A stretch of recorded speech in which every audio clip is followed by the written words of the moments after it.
Korelasi. Apa itu korelasi akan kita bahas di video kali ini ya.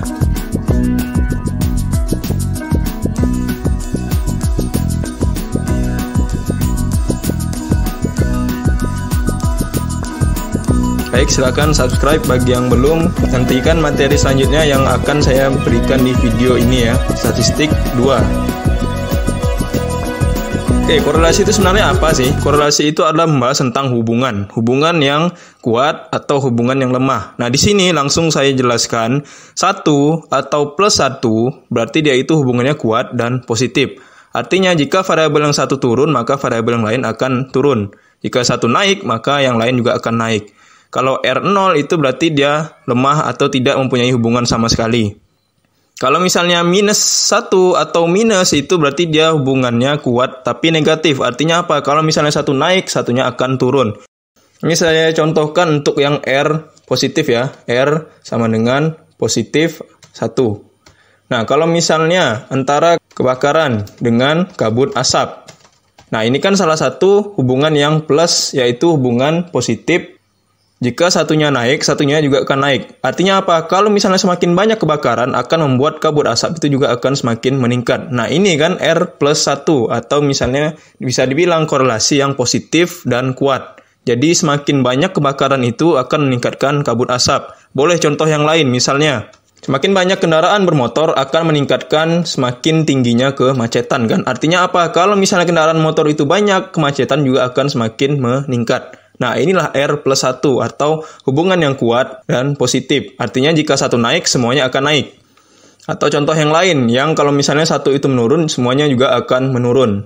Pendapatan menurun akan menurunkan juga daya beli masyarakat, kan? Artinya apa? Kalau gajinya makin kecil, otomatis barang yang dia beli itu juga akan makin sedikit. Nah, ini kan salah satu korelasi yang plus 1. Plus 1 itu bukan berarti dia hanya meningkat saja ya, tapi maksudnya itu adalah hubungan searah. Jadi kalau satu naik, yang lain akan naik. Kalau satu turun, yang lain akan turun. Itu maksudnya R plus 1. Jadi dia itu satu meningkat, satunya akan meningkat. Satu menurun, satunya juga akan menurun. Artinya hubungan yang searah. Atau saya tulis di sini ya, searah. Jadi searah itu satu naik, lain akan naik. Satu turun, lain akan turun. Nah, itu ya. Ini saya contohkan yang menurun. Jadi, kalau pendapatan menurun, daya beli juga akan menurun. Yang lain juga bisa. Kebakaran itu semakin sedikit, otomatis kabut asap juga akan semakin sedikit, kan? Nah, itu salah satu contoh R plus 1. Artinya, hubungan yang searah. Kendaraan motor juga begitu. Semakin sedikit kendaraan bermotor, otomatis kemacetan juga akan semakin menurun. Semakin sedikit jumlah anggota keluarga, akan semakin sedikit juga pengeluaran yang akan dilakukan oleh kepala keluarga. Nah, seperti itu ya. R plus 1. Kalau R0 itu artinya adalah dia itu hubungan lemah dan tidak ada searah ataupun terbalik. Contohnya apa? Burung dan air misalnya. Semakin banyak jumlah burung itu akan meningkatkan jumlah air. Belum tentu. Semakin sedikit jumlah burung akan menurunkan jumlah air. Belum tentu juga. Nah, artinya apa? Kalau R ini dia itu satunya akan naik, ya, yang lainnya belum tentu akan naik. Satunya turun, belum tentu yang lainnya akan turun. Satunya naik, belum tentu akan turun. Satunya turun, belum tentu akan naik. Artinya apa? Dia itu benar-benar tidak ada hubungan sama sekali. Atau kita contohkan yang lain. Jam dengan waktu. Semakin banyak dia itu memiliki jam tangan, akan semakin banyak pula waktu yang dia miliki. Kata siapa? Ya, ini adalah pernyataan yang benar-benar salah, kan? Dan memang tidak ada hubungannya, kan? Ya, karena emang semakin banyak orang itu beli jam tangan, enggak juga waktu dia itu akan nambah, enggak juga waktu dia itu akan menurun, kan? Nah, itulah salah satu R0. Artinya dia itu benar-benar tidak ada hubungan sama sekali. Satunya naik, satunya tidak akan naik juga. Satunya juga tidak akan turun. Kalau toh ternyata satunya itu naik, membuat yang lainnya itu naik, belum tentu juga itu hanya kebetulan. Nah, katakanlah, semakin banyak jumlah burung, itu akan semakin banyak jumlah air. Ya, itu kebetulan saja kan pada saat itu, kan. Artinya ini hubungan yang sama sekali tidak ada atau sangat lemah. Nah, ini contoh yang lainnya. Semakin banyak dia itu memiliki uang, artinya dia itu akan semakin panjang usianya. Ya, jadi belum tentu juga orang kaya itu dia bisa memperpanjang usianya juga, kan. Jadi usia itu panjang dikarenakan apa? Pola hidup, kan. Banyak juga orang kaya itu yang dia tidak bisa panjang usianya. Ya, memang kadang-kadang beberapa hal itu tidak bisa dibeli dengan uang juga, kan. Ya, itu salah satunya usia. Jadi semakin banyak orang itu memiliki uang, belum tentu usianya akan makin panjang. Itu adalah hal yang tidak ada hubungannya sama sekali, kan. Ada juga contoh yang lain, misalnya obat dan kendaraan bermotor. Antara obat dengan kendaraan motor itu juga tidak ada hubungannya. Jadi semakin banyak obat, semakin banyak kendaraan motor. Enggak juga. Semakin banyak kendaraan motor, semakin sedikit obat. Ya itu benar-benar tidak ada hubungan sama sekali kan. Nah itulah salah satu R0. Artinya dia itu hubungannya sangat lemah atau tidak ada hubungan sama sekali. Kalau misalnya R sama dengan -1 atau negatif, artinya dia adalah hubungan yang terbalik. Apa itu hubungan terbalik? Berarti kalau misalnya satu naik, lainnya akan turun. Kalau satu turun, lainnya akan naik. Apa contohnya? Semakin banyak pembangunan akan membuat lahan itu akan semakin sempit kan? Lahan akan semakin sempit. Nah, ini kan salah satu hubungan R minus atau R negatif 1 ya. Jadi semakin banyak pembangunan akan semakin sedikit lahan. Bisa juga yang lainnya kan? Bisa juga lawannya kan? Pembangunan itu semakin sedikit, lahan akan makin luas. Oke, itu contohnya ya. Kemudian juga bisa bahan pokok dengan harga. Jadi semakin banyak bahan pokok itu akan menurunkan harga. Tapi kalau semakin sedikit bahan pokok itu akan menaikkan harga. Nah ini salah satu contoh minus atau negatif kan. Korelasi negatif. Jadi satunya naik, satunya turun. Atau satunya turun, satunya akan naik. Bahan pokok naik itu akan membuat harga semakin kecil. Karena apa? Karena kalau misalnya bahan pokok itu semakin banyak, otomatis itu sudah tidak langka. Akhirnya semua orang bisa mendapatkan. Nah, inilah yang membuat harga akan semakin murah kan. Tapi kalau misalnya bahan pokok itu sangat langka, sangat susah didapatkan, semua orang memerlukan. Nah, inilah yang membuat orang itu akan menaikkan harganya kan. Jadi orang itu akan berkorban dengan harga yang berapapun dia akan mendapatkan bahan pokok itu. Atau kita contohkan yang lain. Nah, antara pandemi dengan ekonomi, semakin merebak, semakin meluas pandemi ini akan membuat ekonomi akan semakin turun. Sementara kalau pandemi itu akan semakin menurun, membuat ekonomi akan semakin meningkat. Nah, ini salah satu contoh R yang negatif ya. Jadi dia itu satu meningkat, membuat yang lainnya akan menurun. Satunya menurun, membuat yang lainnya akan meningkat ya. Jadi ini adalah negatif. Ya, semakin merebak pandemi akan membuat ekonomi akan menurun. Tapi semakin menurun kondisi atau kasus pandemi itu akan meningkatkan ekonomi. Nah, dari beberapa contoh ini hanya sedikit aja ya atau hanya sebagian. Nanti silahkan kembangkan sendiri berdasarkan dari yang sudah saya contohkan ini. Intinya adalah plus itu hubungan searah. Jadi satunya naik akan membuat lainnya akan naik. Kalau R0 itu berarti dia tidak ada hubungan sama sekali. Jadi tidak berpengaruh naik atau turunnya sesuatu. Kalau negatif itu berarti membuat satunya naik, satunya akan turun. Dan sebaliknya. Itu adalah korelasi. Jadi korelasi itu membahas tentang hubungan. Nah, ini adalah rumusnya. N sigma XY kurang sigma X, sigma Y, kemudian seterusnya ya, sampai bawahnya. Ya, ini masih sama dengan yang sebelumnya ya, pendapatan dan konsumsi. Ingat, pendapatan itu adalah X, konsumsi adalah Y. Artinya apa? Pendapatan mempengaruhi konsumsi. Bukan konsumsi mempengaruhi pendapatan ya, tidak bisa ya, sangat jauh berbeda. Konsumsi mempengaruhi pendapatan itu malah bisa, tapi kalau pendapatan mempengaruhi konsumsi ya itu benar. Oke, langsung saja saya contohkan ke Excel ya. Ya, ini datanya, ini rumusnya ya. Oke, ini X, ini Y, ini juga sama, sigma itu adalah total X dengan total Y. Kemudian di sini kita memerlukan 3 kolom tambahan, yaitu adalah X pangkat 2Y, X kali Y, kemudian Y pangkat 2. X pangkat 2 berarti X ini, 100 ini kita pangkatkan 2. 100, 150, 200 sampai ke bawah ini harus kita pangkatkan 2 semua. Sehingga kalau 100 pangkat 2 itu hasilnya adalah 10.000, 150 pangkat 2 itu hasilnya adalah 22.500 ya. Jadi semua yang ada di pendapatan ini harus kita pangkatkan 2 ya. Jadi semua X ini harus kita pangkatkan 2. Hasilnya adalah, nah seperti ini.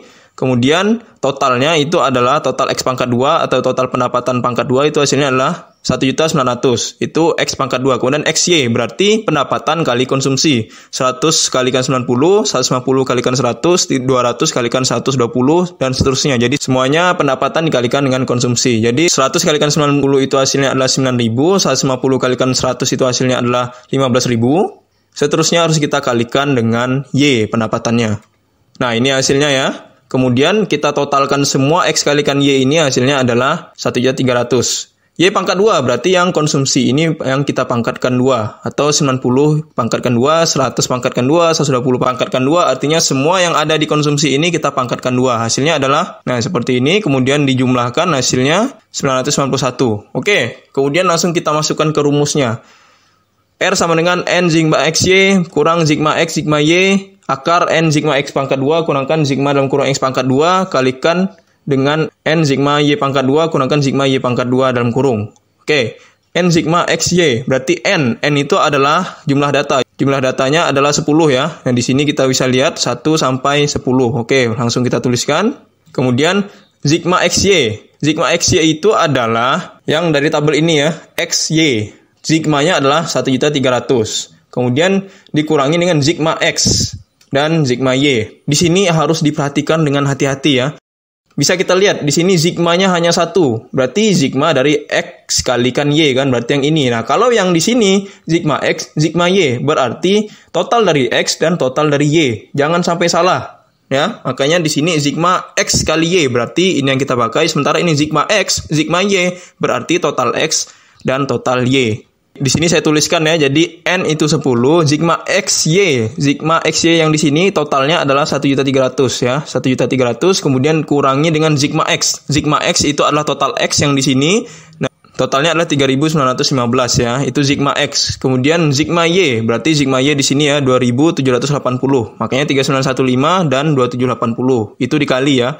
Kemudian di garis bawahi N masih sama, N itu adalah 10, sigma X pangkat 2, berarti bukan kita pakai yang ini ya, tapi yang X pangkatkan 2 yang sudah kita pangkatkan di sini ya. Jadi N sigma X pangkat 2. X pangkat 2 berarti yang 1.900.000 dikurangi dengan sigma X dalam kurung pangkat 2. Nah, ini yang harus berhati-hati. Yang pertemuan lalu saya sudah bilang bahwa kalau dalam kurung itu ada maknanya. Jadi sigma X dalam kurung berarti kita pakaikan yang dalam kurung itu di sini ya, X, bukan yang X pangkat 2. Bukan, salah besar kalau kalian memakai yang X pangkat 2. Tapi yang kita pakai adalah yang X biasa. Yang total dari X biasa itu berapa? 3.915, itu yang kita pangkatkan 2. Ya, jadi bukan kita pakai yang 1.900.000 ini, tapi yang kita pakai adalah yang 3.915. Namun ini belum dipangkatkan, makanya di sini ya ditulis saja kan. Kemudian N sigma Y pangkat 2, berarti N masih 10, sigma Y pangkat 2, itu berarti yang kita pakai di sini ya, Y pangkat 2. Nah, 991.600, kemudian kurang sigma Y pangkat 2 dalam kurung. Nah, ini juga sama, jadi karena dia dalam kurung, berarti yang dipakai adalah yang Y biasa. Total Y biasa adalah 2.780, itu yang kita pangkatkan 2. Ya, menjadi seperti ini ya. Nah, makanya intinya atau lebih gampangnya gini aja. Kalau misalnya saya kasih dalam kurung seperti ini, berarti dia itu menggunakan yang biasa, bukan yang kita pangkatkan 2. Ya, jadi yang dalam kurung ini kita gunakan yang biasa, tapi belum kita pangkatkan 2. Kita lihat di sini sigma X, berarti yang kita pakai adalah X ini kan.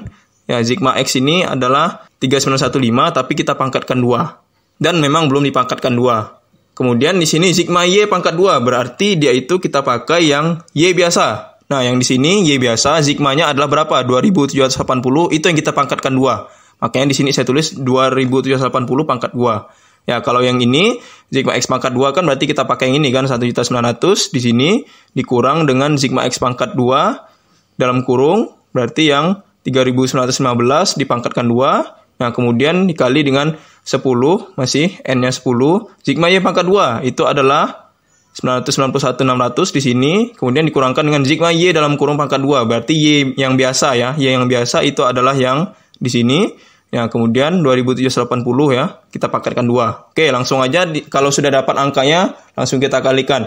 10 kalikan 1.373 itu adalah 13.700.000, kemudian dikurangkan dengan 3.915 dikalikan dengan 2.780, itu hasilnya adalah 10.883. Kemudian di bawahnya kita selesaikan. 10 dikalikan 1.926 itu hasilnya adalah 19 juta ya. Kemudian 3.915 itu dipangkatkan 2, hasilnya adalah 15.300.000. Oke. Nah, ini juga perlu diperhatikan. Jadi 19.261 dikurangkan dengan 15 itu diselesaikan dulu baru diakarkan. Jangan pula nanti kalian teruskan semua ya. Ingat di sini beda. Antara N sigma X pangkat 2 dengan N sigma Y pangkat 2 itu berbeda. Jadi yang di sini harus diselesaikan dulu, baru nanti bisa dikalikan dengan yang ada di sebelah kanan ini, yang di sebelah Y. Jadi, selesaikan yang X dulu, baru bisa dikalikan dengan yang Y. Nah, ini juga yang tadi saya sudah tuliskan. Jadi, 19 juta dikurangkan dengan 3.915 pangkat 2, itu hasilnya adalah 15. Ini diselesaikan dulu, ya. 19 dikurangkan dengan 15 dulu, hasilnya berapa? Ya, ini juga 10 kalikan 991, berarti hasilnya adalah 9.916 dikurangi dengan 2.780 pangkat 2. 2.780 pangkat 2 itu hasilnya adalah 7.728. Ini juga sama, jadi 9.900 dikurangkan dengan 7.700 diselesaikan dulu, baru diakarkan. Nah, ini hati-hati ya, karena Di sini sebenarnya sederhana, baru korelasi sederhana, tapi gara-gara tidak hati-hati, tidak teliti ya sering salah. Maka dari itu ya perhatikan tunjuk dari saya ya. Jadi selesaikan dulu yang ada di sini, baru bisa kalian kalikan dengan yang sebelahnya. Nah, cara menyelesaikannya itu harus dikurangi dulu, baru diakarkan, baru dikalikan dengan sebelahnya. Sebelahnya juga begitu, harus diselesaikan dulu pengurangan ini, baru bisa diakarkan, baru bisa dikalikan. Oke, langsung saya tuliskan aja di sini. 13.700 dikurangkan dengan 10 juta, itu hasilnya adalah 2.800.000 ya. Jadi 13 dikurangkan dengan 10 itu 2.800.000. Kemudian 19.261 dikurangkan dengan 15, itu hasilnya adalah 3.900.000 ya. Masih di akar nih. 9.916 dikurangkan dengan 7.700, itu hasilnya adalah 2.100.000. Ini juga masih akar. Kemudian diturunkan kembali, 2.848.300 dibagi dengan akar dari 3.934, itu hasilnya adalah 1.983,43 ya. Itu akar dari 3.934. Nah, ini tadi saya bilang 3.934 itu diperoleh dari 19 juta dikurangkan dengan 15 ya. Jadi hasilnya adalah 3 juta, diakarkan hasilnya 1.900. Kemudian 2187 ini dapat dari 9.916 dikurangkan dengan 7728.400 ya. Nah, akarnya dari 2 juta itu hasilnya adalah 1479,053. Itu akar dari 2.100.000 ya. Oke. Nah, di sini masih kita tuliskan 2 jutanya. 1.900 dikalikan dengan 1.400 itu hasilnya adalah 2.933.610 ya, 927. Nah, ini hati-hati ya, di sini ada titik dan koma. Jangan sampai keliru, jangan sampai salah. Di sini adalah 1.900 bukan 1, atau 1 juta ya. Jadi ini juga 1479,053 bukan 1 juta atau bukan 1 koma. Ya, jadi 1.900 dikalikan dengan 1.400 itu hasilnya adalah 2.900.000. Nah, baru bisa kita bagikan 2.800.000 dibagi dengan 2.900.000 itu hasilnya adalah 0,9. Nah, ini adalah nilai R atau korelasinya. Jadi, hasil yang sudah kita dapatkan ini 0,97. Nilainya adalah apa? Positif. Jadi dia nilainya bukan 0 pas, tapi nilainya ada 0,9, kemudian dia itu nilainya positif, bukan negatif. Artinya apa? Kalau positif dan dia itu nilainya adalah di atas 0, berarti dia itu tergolong dari yang R plus 1. Ingat, R plus 1 itu adalah hubungan searah. Artinya apa? Kalau satu naik, yang lain akan naik. Kaitannya dengan ilustrasi kita tadi. X dan Y-nya apa? X dan Y-nya itu adalah pendapatan dan konsumsi kan? Artinya apa? Kalau misalnya pendapatan naik, akan membuat konsumsi itu akan naik. Kalau misalnya pendapatan menurun, konsumsi juga akan menurun. Itulah maksud dari korelasi yang kita cari ini kan. Jadi antara pendapatan dengan konsumsi di sini kita sudah cari dari beberapa rumusnya, kemudian diperolehlah seperti ini. Nilai R atau nilai korelasinya itu 0,9 positif dan dia itu di atas 0. Artinya dia hubungan yang kuat dan positif. Hubungan yang kuat dan positif itu berarti dia adalah hubungan searah. Kalau hubungannya itu adalah positif berarti pendapatan akan meningkatkan konsumsi, atau pendapatan menurun akan membuat konsumsi juga akan menurun. Pendapatan meningkat akan membuat konsumsi akan meningkat kan. Nah, itulah hubungan searah atau hubungan positif. Satunya naik membuat yang lainnya akan naik, satunya turun akan membuat yang lainnya akan turun. Itu ya hubungan korelasi sederhana. Berarti kalau korelasi sederhana dari bahasanya sudah bisa kelihatan bahwa ini hanya satu variabel X atau satu variabel yang mempengaruhi. Kalau korelasi berganda berarti dia itu X-nya atau nilai variabel bebasnya itu berarti lebih dari 1. Nah, kebayangkan kalau misalnya yang sederhana aja sudah seperti ini, apalagi yang korelasi berganda atau yang lebih dari satu variabel X-nya, lebih dari satu variabel bebas. Nah, ini ya hasilnya ya. Ini kalau misalnya kita ingin menghitung korelasi yang berganda. Dia ada RY1, RY2, dan R12. Ya, ini pecahan dari rumusnya ya. Nah, tadi saya bilang kalau korelasi berganda itu ada 2X kan, atau minimal 2X. Berarti di sini ada X1 dan X2. Ya, kalau misalnya berganda atau korelasi berganda itu berarti tetap Y-nya 1, namun X-nya ada 2. Ya, itulah berganda. Jadi, regresi berganda, korelasi berganda, berarti Y-nya 1, tapi X-nya itu minimal 2. Dan biasanya lebih dari 2. 3, 4, 10, 100, yaitu X. Atau maksudnya adalah berganda. Ya, di sini X1, X2, dan X1, X2. Lebih gampangnya gini aja. Kalau misalnya RY1, berarti X1, Y. X1 sigma Y. Kemudian N sigma X1 pangkat 2 dikurang sigma X1 dalam kurung pangkat 2. N sigma Y pangkat 2 kurangkan sigma Y dalam kurung pangkat 2. Ya, ini RY2. Sebenarnya rumusnya RY1, RY2, R12 ini hampir sama. Jadi jangan melihat, oh karena ini banyak, belum apa-apa sudah berpikiran, pusing, menjelimet, kayaknya sulit untuk dikerjakan. Nah, sebenarnya dari ketiga rumus ini, rumus korelasi berganda ini RY1, RY2, dan R12 hampir sama. Cuman yang membedakannya itu adalah dari sisi X1, X2, dan X12-nya. Kita lihat di sini. N sigma X1 Y. Ini sama kan, N sigma X pangkat 2Y. Hanya saja yang membedakannya di sini X1, di sini adalah X2. Selanjutnya juga begitu kan, sigma X1Y. Di sini sigma X2Y. Kemudian N sigma X1 pangkat 2, N sigma X2 pangkat 2 kan. Di sini X1 pangkat 2, di sini X2 pangkat 2. Di sini X1 pangkat 2 dalam kurung, di sini X2 pangkat 2 dalam kurung. Artinya memang tetap sama. Yang membedakannya hanya X1 dan X2-nya. Kita bisa lihat posisi Y di sini sama ya. Ini Y sama, Y sama. Di sini juga sama, Y dan Y. Kemudian di bawahnya juga sama, ini Y dan Y. Dalam kurungnya juga sama ya. Jadi sigma Y dalam kurung, ini juga sigma Y dalam kurung. Nah, tetap Y-nya itu adalah sama.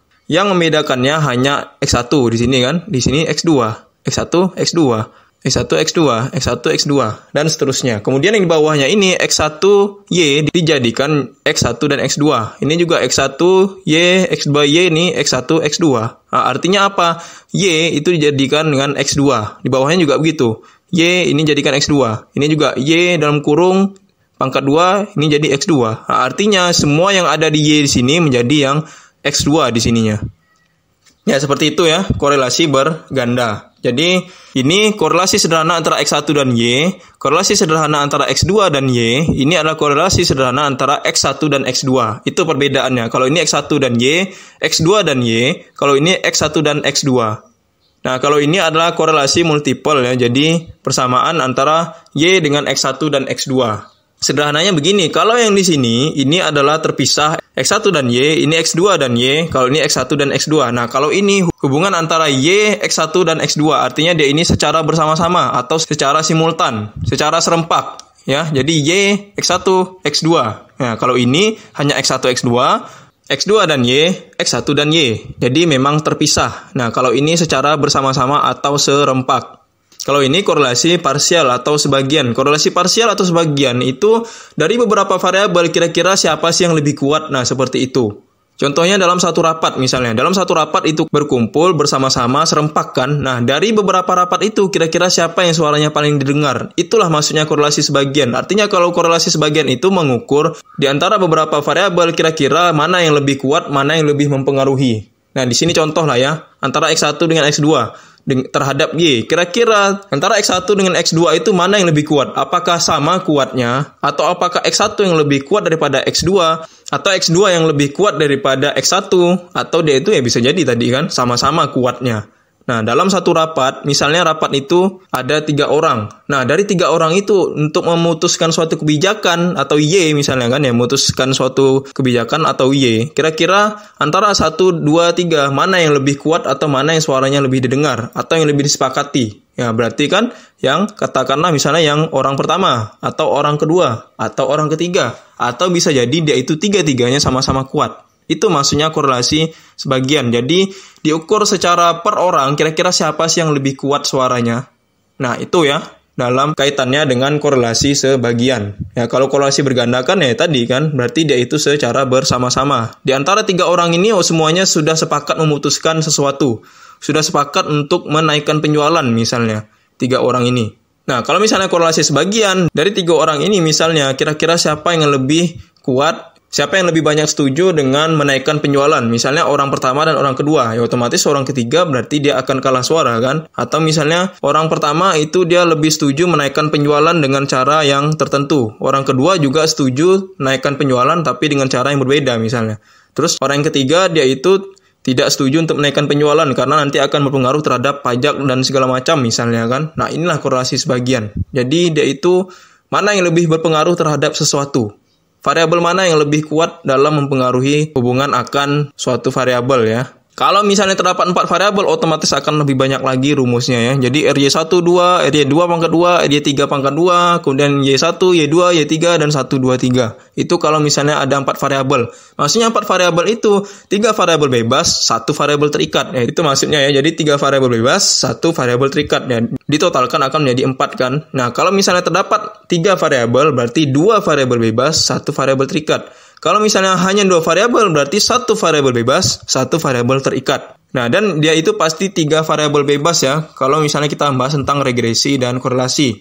Apakah mungkin Y-nya 2? Bisa jadi Y-nya akan 2, tapi itu bukan di pembahasan regresi atau korelasi, itu pembahasan yang berbeda. Kalau Y-nya ada 2. Yang kita bahas di sini cukup yang Y-nya 1 atau yang variabel terikatnya hanya 1. Variabel bebasnya itu bisa 1, bisa juga lebih dari 1. Ya, kalau lebih dari 1 itu berganda, kalau hanya 1 berarti dia sederhana ya. Ya, ini koefisien korelasi parsial. Rumus kalau misalnya variabel X-nya itu ada 3 ya. Jadi otomatis dia ada 3 juga. Nah, ini juga ya, korelasi, multiple, dan parsial hubungannya. Artinya apa? Kalau misalnya yang sebelah kanan dengan sebelah kiri itu hasilnya akan sama. Ini contohnya ya. Jadi sigma Y X pangkat 2, X pangkat 2 ya. Berarti ini sudah enak ya karena datanya sudah disediakan, datanya sudah ada. Jadi tidak perlu kita cari-cari lagi. Ini juga ya. Y itu adalah pengeluaran, X1 itu adalah penghasilan, X2 adalah jumlah anggota keluarga. Nah, semuanya sudah didapatkan datanya, N-nya 10, Y pangkat 2-nya 6.700. Sigma Y pangkat 2-nya dan sigma X1 pangkat 2-nya itu harus kita cari sendiri misalnya kan.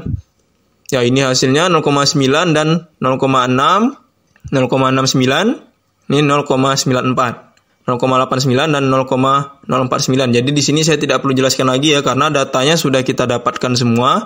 Ya, N sigma X1Y kurangkan sigma X1 sigma Y. Nah, di sini nanti bisa dilihat di slide sebelumnya aja ya. Tinggal dikurangkan, dikali, diakar, dan sebagainya. Karena di sebelumnya sudah saya jelaskan ya. Jadi di sini saya tidak perlu jelaskan lebih detail lagi. Langsung dapat angkanya saja, 0,69. Nah, ini korelasi parsial. Ini adalah koefisien korelasi parsial. Bisa kita lihat yang RY12 itu 0,89, sementara RY21 berarti 0,049. RY12 itu maksudnya adalah kalau misalnya hubungan antara variabel X1 dengan Y. Kalau RY21 berarti hubungan antara variabel X2 terhadap Y. Nah, antara yang ke-1 dengan yang kedua, mana yang lebih kuat? 0,89 dengan 0,04. Yang lebih tinggi adalah 0,89 kan? Artinya apa? Yang X1 itu jauh lebih kuat mempengaruhi daripada yang X2. Orang yang pertama itu lebih kuat daripada mempengaruhi orang yang kedua, misalnya seperti itu kan. Atau di sini kita kaitkan dengan contohnya apa? Nah, X1 itu penghasilan, X2 adalah jumlah anggota keluarga. Artinya apa? Penghasilan itu jauh lebih mempengaruhi pengeluaran daripada yang jumlah anggota keluarga ya.